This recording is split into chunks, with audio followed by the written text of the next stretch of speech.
Japan अनोखी संस्कृतियों का देश है, जहां ज्यादातर देशों में शरीर पर टैटू बनवाना एक फैशन सा है, तो वहीं जापान में टैटू को लेकर अलग ही विचार हैं। यहाँ तक कि जब कोई टूरिस्ट जापान जाता है, तो उसे खासतौर पर ध्यान रखना होता है कि उसके शरीर पर टैटू ना बने हों। अगर बने भी हैं, तो वो उन्हें ढक कर रखे या फिर छुपाकर। जापान में टैटू बनवाने वाले लोगों को अच्छा नहीं माना जाता। यहाँ एक याकुजा नाम का माफिया समूह है, जिनकी पहचान टैटू से ही करी जाती है। याकुजा के लोग अपने शरीर पर टैटू बनवाते हैं और आपराधिक काम करते हैं। इसीलिए जापान में आम लोग टैटू बनवाने वालों को एक बुरा आदमी मानते हैं। यहाँ तक कि अगर किसी के शरीर पर टैटू बने होते हैं, तो उसे जिम में एंट्री नहीं मिलती। पब्लिक टॉयलेट में भी वो इंसान नहीं जा सकता। रेस्टोरेंट में और स्विमिंग पूल में भी उसकी एंट्री बैन होती है। जापान के लोग प्राचीन समय से ही टैटू को बुरा मानते आए हैं। जब यहाँ ईदो काल था, उस समय टैटू को एक सजा के तौर पर देखा जाता था। जब कोई अपराध करता था, तो उसके पूरे शरीर पर टैटू गुदवाए जाते थे। यहाँ तक कि देह व्यापार करने वाली महिलाएं भी अपने खास ग्राहकों के लिए टैटू बनवाया करती थी। यहाँ टैटू को इतना बुरा माना जाता है कि साल 1948 से पहले शरीर पर टैटू बनवाना एक अपराध था, लेकिन 1948 के बाद इसे कानूनी रूप से मान्यता दी गई। आज भी टैटू बनवाने के लिए जापान में 18 साल की उम्र होनी ही चाहिए। जो टैटू बनाता है, उसके पास स्पेशल लाइसेंस होना चाहिए। बहुत ही कम लोग आपको जापान में टैटू के साथ दिखेंगे। जो टूरिस्ट भी जापान में जाते हैं और अगर उनके शरीर के किसी हिस्से पर टैटू बना है, तो उसे ढकने की ही सलाह दी जाती है। जापान पूर्वी एशिया का आइलैंड देश है, जो कई आइलैंड से मिलकर बना है। इसका हिस्सा प्रशांत महासागर से घिरा है। जापान में यूं तो कई आइलैंड्स हैं, पर मेन यहाँ पर 3 आइलैंड है, जिससे ये पूरा देश बनता है। पहला है होक्काइडो, दूसरा है होन्शु और तीसरा है क्यूशो। यहाँ का सबसे बड़ा और घनी आबादी वाला शहर टोक्यो है। यहाँ पर 3 करोड़ 50 लाख से भी ज्यादा लोग रहते हैं, जिस वजह से ये शहर दुनिया के सबसे घनी आबादी वाले शहरों में से एक है। टोक्यो में ये है शिबुया क्रॉसिंग, जो दुनिया का सबसे बिजी और फेमस चौराहा है। यह क्रॉसिंग शिबुया स्टेशन के पास मौजूद है। इस चौराहे पर जब रेड लाइट होती है, तो एक साथ सैकड़ों लोग सड़क पार करते हैं, जो इसे और ज्यादा बिजी बनाते हैं। एक साथ सैकड़ों लोगों को सड़क पार करते देखना एक अनोखा अनुभव है। इस क्रॉसिंग से जितनी तेजी के साथ लोग सड़क पार करते हैं, ये उस बात को भी दिखाता है कि टोक्यो के लोग कितने ज्यादा बिजी हैं, कितने ज्यादा तेज हैं और कितने ज्यादा नियमों को मानने वाले हैं। जापान वैसे तो एक आधुनिक देश है, लेकिन यहाँ आज भी ऐसी कई जगह मौजूद हैं, जहाँ महिलाओं के जाने पर पाबंदी है। इन जगहों पर केवल पुरुष ही जा सकते हैं। ओकिनोशिया आइलैंड यहाँ एक प्राचीन मंदिर है। इस आइलैंड को यूनेस्को में जगह दी गई है। इस आइलैंड पर केवल पुरुष ही जा सकते हैं। महिलाओं का मंदिर में जाना तो छोड़िए, आइलैंड पर कदम रखना भी मना है। यहाँ समंदर की देवी की पूजा करी जाती है और साल में केवल 200 पुरुष ही यहाँ पर आ सकते हैं। महिलाओं की एंट्री पर बैन है, जबकि पूजा समंदर की देवी की करी जा रही है और महिलाओं को ही इस तीर्थ स्थल पर जाने से रोक दिया जाता है। महिलाएं इस आइलैंड के पहाड़ों पर भी नहीं चढ़ सकती। यहाँ एक बोर्ड भी है, जिसमें साफ तौर पर लिखा गया है कि महिलाएं यहाँ नहीं जा सकती। इसी तरह माउंट ओमिन है, यहाँ भी महिलाओं का आना मना है। पुरुषों को इस आइलैंड पर जाने से पहले नहाना पड़ता है और महिलाओं को आने की इजाजत नहीं है। दोस्तों, इसके अलावा जापान में सूमो रिंग में भी महिलाओं को घुसने की इजाजत नहीं है और भी कई कड़े नियम हैं, जैसे कि तालाक के बाद महिला को 6 महीने तक दोबारा शादी करने की इजाजत नहीं है। अगर उसे दोबारा शादी करनी है, तो कम से कम 6 महीने इंतजार करना ही पड़ेगा। जापान जहां एक तरफ तेजी के साथ टेक्नोलॉजी को आगे बढ़ा रहा है, तो दूसरी तरफ आज भी जापान में कई ऐसी परंपराओं को निभाया जाता है।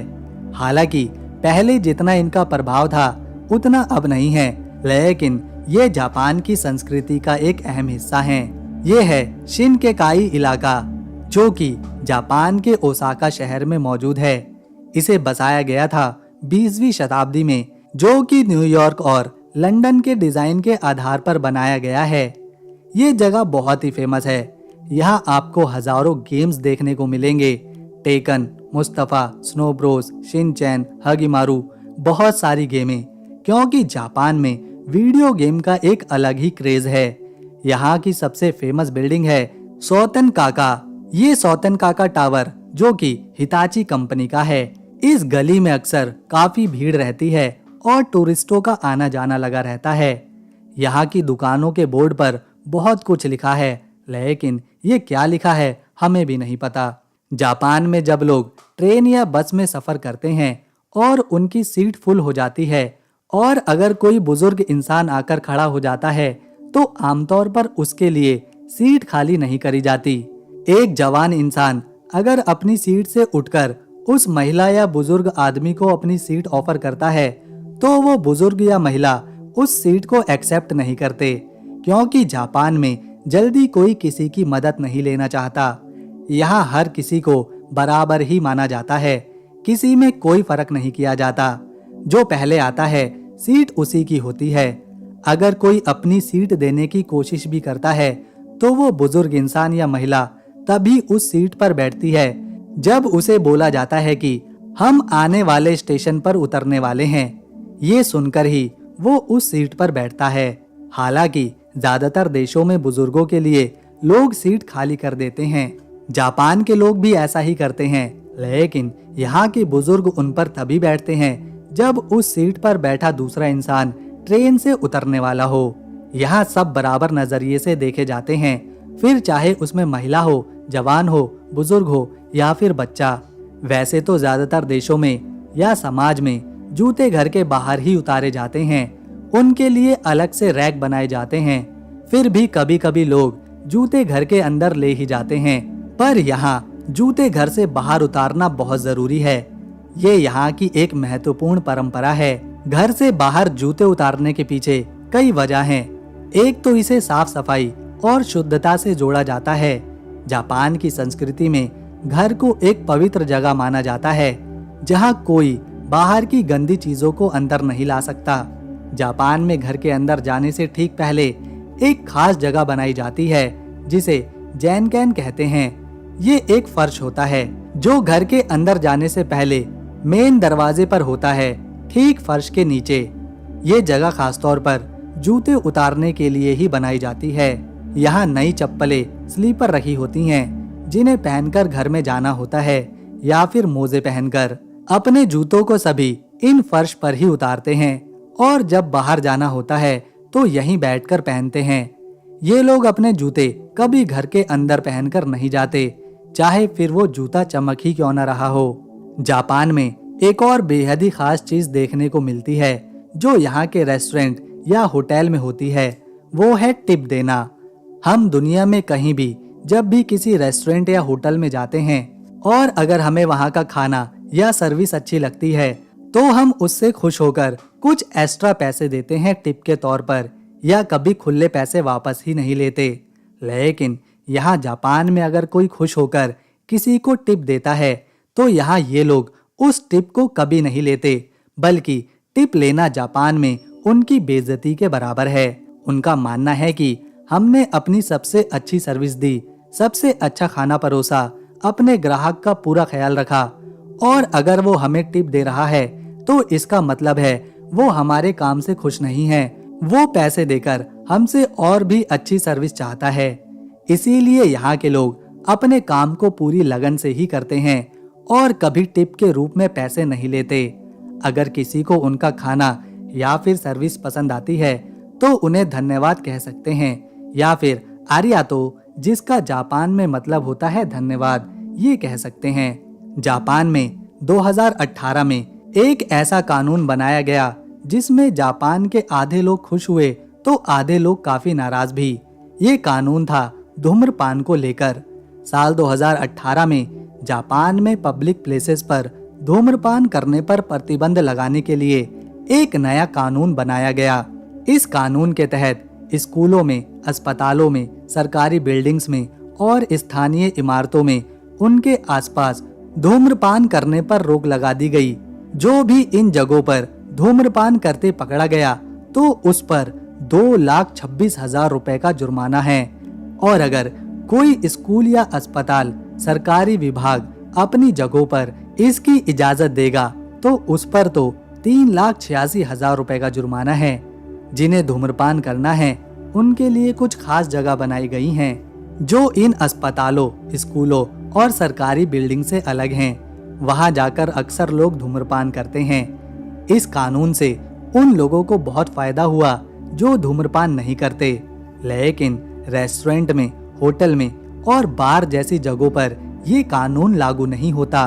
लोग रेस्टोरेंट में, होटल में या फिर बार में कहीं भी स्मोकिंग कर सकते हैं। इसी वजह से कई लोगों का मानना है कि इस कानून को अगर लागू करना है तो सभी जगह करना चाहिए, फिर चाहे वो रेस्टोरेंट हो या फिर होटल। जापान के लोग बहुत ही मेहनती होते हैं, इसमें कोई शक नहीं, लेकिन यहाँ काम करने का तरीका काफी अजीब है, जिसे कौशी कहा जाता है। कौशी का मतलब होता है काम करते करते थक कर मर जाना। जापान में लोग इतना ज्यादा काम करते हैं कि कई बार वो थकने के कारण मर ही जाते हैं। इसी परेशानी को दूर करने के लिए यहाँ एक कानून बनाया गया ताकि ज्यादा काम करने वाले लोगों की जान बचाई जा सके। जापान में अक्सर लोग बहुत ज्यादा काम करते हैं, यहाँ तक कि एक हफ्ते में 80-80 घंटे और ओवर टाइम अलग से। इस वजह से हर साल यहाँ पर 2,000 से ज्यादा लोग ज्यादा काम करने की वजह से मारे जाते हैं। ज्यादा काम करने से इन्हें बीमारियां घेर लेती हैं, दौरे पड़ते हैं, हार्ट अटैक आ जाता है, डिप्रेशन के शिकार हो जाते हैं और लोग आत्महत्या तक करने पर मजबूर हो जाते हैं। 1970 में जब जापान विकास कर रहा था तो लोग ज्यादा पैसा कमाने के लिए ओवर टाइम करने में लगे थे। 1980 के दशक में जापान दुनिया की दूसरी सबसे बड़ी अर्थव्यवस्था बन गया। तब भी लोग बहुत ज्यादा काम कर रहे थे, लेकिन 90 के दशक में यहाँ मंदी का दौर शुरू हुआ, जिसकी वजह से कंपनीज ने अपने कर्मचारियों पर दबाव बनाना शुरू किया और इनसे इतना ज्यादा काम करवाया, पहले से भी ज्यादा ओवर टाइम करवाया। यहाँ के लोग काम तो बहुत करते हैं, लेकिन उसके चलते थकते भी बहुत हैं। फिर भी खुश रहने का दिखावा करना पड़ता है। ये लोग अपने जीवन से ज्यादा काम को इम्पोर्टेंस देते हैं। यहाँ एक जंगल भी है जिसे आओ की गहारा कहा जाता है। ऐसा माना जाता है यहाँ जितने पेड़ हैं उतने लोगों ने आत्महत्या करी है। जापान में अगर किसी की नौकरी कंपनी में लग जाती है तो वो पूरी जिंदगी उसी कंपनी के लिए काम करता है। ऐसा ज्यादातर देखा गया है कि लोगों ने अपने पूरे जीवन में एक ही कंपनी के लिए काम किया है। जापान की बात हो और यहाँ की ट्रेन की बात ना हो तो ऐसा नहीं हो सकता। जापान अपनी बुलेट ट्रेन के लिए जाना जाता है जो हवा से भी तेज चलती है। अगर यहाँ कोई ट्रेन 10 से 20 सेकंड भी लेट हो जाती है तो उसके लिए ट्रेन चलाने वाली कंपनी लोगों से माफी तक मांगती है। जापान की ट्रेन सर्विसेज में कुछ ऐसे लोग भी काम पर रखे जाते हैं जो लोगों को ट्रेन के अंदर धक्का मारने का काम करते हैं, क्योंकि यहाँ ऑफिस टाइम पर एक साथ हजारों लोग सफर करते हैं, जिस वजह से भीड़ इतनी ज्यादा हो जाती है कि लोगों को ट्रेन में अंदर घुसाने के लिए धक्का मारने वाले लोगों को काम पर रखना पड़ जाता है। यहाँ जापान में एक खास तरह का कडल कैफे होता है जिसमें लोग अपनी थकान मिटाने, अकेलापन दूर करने आते हैं। इन कैफेज में एक पार्टनर भी दिया जाता है जो थके आदमी को अपने गले लगाती है, उससे बात करती है और उसके मन को शांत करने की कोशिश करने के साथ साथ उसकी थकान भी दूर करती है। लोग इसके गले लगते हैं और अपनी थकान को मिटाते हैं। इनमें कई तरह की थेरेपीज भी दी जाती हैं, यहाँ तक कि एक आरामदायक बिस्तर लगाया जाता है ताकि उस पर सोकर थकान को पूरी तरह से दूर किया जा सके। जितनी देर इन कडल कैफेज में रुकना होता है उसी के हिसाब से पैसे लिए जाते हैं। इनका माहौल बिल्कुल शांत और धीमी रोशनी वाला होता है ताकि मन को और ज्यादा शांति मिल सके। जापान में जो एक और चीज हर जगह देखने को मिलती है वो है वेंडिंग मशीन।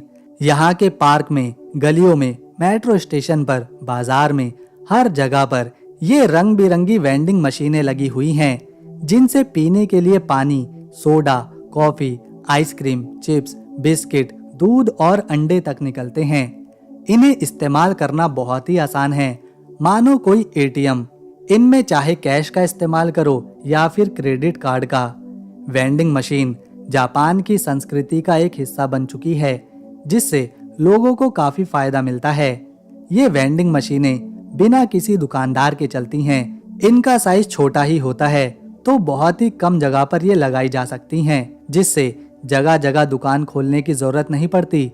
जिसको जो सामान या खाने पीने की चीज चाहिए होती है, वो इन्हीं वेंडिंग मशीन से निकाल लेता है। क्योंकि जापान में जगह की बहुत कमी है और लोग ज्यादा हैं, तो ये वेंडिंग मशीनें काफी कारगर साबित होती हैं। अगर हम जापान के क्षेत्रफल की बात करें, तो ये आइलैंड देश, जो कि 3,77,795 स्क्वायर किलोमीटर के क्षेत्रफल में फैला हुआ है, और क्षेत्रफल के हिसाब से ये दुनिया का 67वां बड़ा देश है। यहाँ की आबादी 12 करोड़ 60 लाख है, जिनमें से 48.5% पुरुष हैं, तो 51.5% महिलाएं हैं। यहाँ के 98% लोग शिंटो धर्म और बौद्ध धर्म को मानते हैं, जबकि 1 से 2% में ईसाई धर्म और अन्य धर्मों के लोग हैं। क्योंकि जापान एक आइलैंड देश है, तो इसके पास रहने के लिए जमीन ज्यादा नहीं है। यहाँ के 12 करोड़ 60 लाख लोग जापान के केवल 20% हिस्से पर आबाद हैं, जबकि जापान का 80% हिस्सा पहाड़ों से भरा हुआ है, ज्वालामुखी से घिरा है। यहाँ काफी ज्यादा ज्वालामुखी फटते हैं, भूकंप आते हैं और तूफान भी देखने को मिलते हैं। इसीलिए जापान के ज्यादातर लोग यहाँ के 3 शहरों में बसे हैं। पहला तो राजधानी टोक्यो, दूसरा है ओसाका और तीसरा है क्योटो। जापान के लोगों को गर्म पानी से नहाना बहुत पसंद है। प्राकृतिक रूप से निकलने वाले गर्म पानी की जगहों को ऑनसेन कहते हैं। इनमें नहाना जापान की संस्कृति का अहम हिस्सा है। ऑनसेन में नहाने के बड़े फायदे भी हैं, जैसे इनमें नहाने से शरीर में होने वाले दर्द से राहत मिलती है, तनाव कम होता है और थकावट तो पूरी तरह से खत्म ही हो जाती है। जापान में हजारों ऑनसेन मौजूद हैं, जो पहाड़ों की प्रकृति की खूबसूरती के साथ होते हैं। जब जापान के लोग इनमें नहाने जाते हैं, तो अपनी संस्कृति के कपड़े पहनते हैं। ऑनसेन भी 3 तरह के होते हैं, जिसमें से एक है यूचू, इसका पानी बहुत गर्म होता है। दूसरा है जुकू, इसमें पानी नहाने लायक होता है, जिससे काफी ज्यादा फायदा मिलता है। और तीसरा है काकुजुकोन, ये निजी होते हैं और परिवार या दोस्तों के साथ लोग इसमें नहाते हैं। जापान के लोगों को सुशी खाना सबसे ज्यादा पसंद है। ये चावल और समुद्री खाना जैसे कि मछली और झींगे के साथ बनाया जाता है। यहाँ की अगर नेशनल डिश की बात करें, तो ये है चावल और मिसो सूप। इसके अलावा जापानी लोगों को रामेन, जो कि एक नूडल सूप है, उसे चिकन सब्जी और सॉस के साथ खाना बहुत पसंद है। इसी तरह ओकोनियामी, टेम्पुरा, काईसेकी भी यहाँ के लजीज खानों में गिना जाता है। ये है जापान का सबसे खूबसूरत गांव शिराकावा गो। ये जापान के गीफू में बसा पहाड़ों से घिरा गांव है। यहाँ बर्फबारी होती है, इसीलिए गांव के घरों की छत थोड़ी तिरछी है, ताकि बर्फ का वजन इन पर ना पड़े। इसके अलावा गोयानामा विलेज भी काफी सुंदर है। ये गांव अपनी गश्मी डिजाइन की इमारतों के लिए जाना जाता है। जापान में वैसे तो सारे ही मौसम आते हैं, लेकिन यहाँ का पतझड़ का मौसम सबसे खास माना जाता है। इस मौसम में मानो जापान लाल और सुनहरे रंग में बदल जाता है। पेड़ों के पत्ते झड़ते हैं, जिनका रंग बहुत ही सुंदर होता है। यहाँ का पतझड़ का मौसम इतना फेमस है कि टूरिस्ट तक इसे देखने आते हैं। जापान की अनोखी संस्कृति, मॉडर्न टेक्नोलॉजी और खूबसूरती को देखने हर साल 40 लाख से ज्यादा टूरिस्ट यहाँ पर घूमने आते हैं। तो दोस्तों, अगर आपको जापान की हमारी ये वीडियो और इन्फॉर्मेशन पसंद आई, तो इसे एक लाइक दें, शेयर करें और चैनल को सब्सक्राइब कर बेल आइकन दबाएं, ताकि ऐसी ही और नई वीडियोस हम आपके लिए लाते रहें। हम मिलेंगे नेक्स्ट वीडियो में, तब तक के लिए नमस्कार, अपना ख्याल रखें।